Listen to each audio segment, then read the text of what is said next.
पुढची बातमी बघूया। नीट परीक्षा घोटाळा चौकशी ही आता सीबीआयकडे देण्यात आली आहे। केंद्रीय शिक्षण मंत्रालयाने सीबीआयला ही सगळी जबाबदारी सोपवली आहे। तर एनटीएच्या महासंचालकांची उचलबांगडी करण्यात आलेली आहे। नीट आणि नेट या दोन्ही परीक्षांच्या वादामुळे केंद्र सरकारने मोठी कारवाई केली आहे। दरम्यान इस्रो प्रमुखांच्या नेतृत्वातील परीक्षा पद्धतीच्या पुनर्रचनेवर विचार करण्यासाठी समिती गठीत करण्यात आली असंही कळतंय।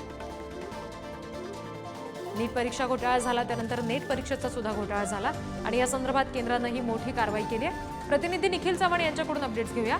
निखिल, काय नेमकं या संदर्भात आता पुढे घडलेलं आहे?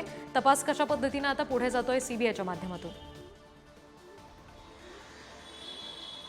नक्कीच रिद्धी, पाहायचं झालं तर नीटच्या परीक्षेमध्ये गोंधळ आणि या ठिकाणी भ्रष्टाचार झाल्याचा आरोप आहे तो नीटच्या परीक्षा दिलेल्या विद्यार्थ्यांनीच केलेला होता। कारण यावर्षीचा नीटचा जो रिझल्ट आहे तो अतिशय चांगल्या मार्कांनी या ठिकाणी लागल्याचं पाहायला मिळालं, परंतु या संदर्भात संपूर्णपणे प्रश्न उपस्थित केल्याच्या नंतर ही चौकशी आहे ती प्रामुख्याने क्राईम ब्रांचकडे देण्यात आलेली होती आणि क्राईम ब्रांचच्या माध्यमातून करण्यात आलेली होती। परंतु ही अधिकची आता चौकशी आहे ती आता सीबीआयकडे देण्यात आलेली आहे आणि सीबीआयच्या माध्यमातून या संपूर्ण प्रकरणात जी चौकशी आहे ती आता संपूर्ण देशभरावरच्या पातळीवरती करण्यात येणार आहे।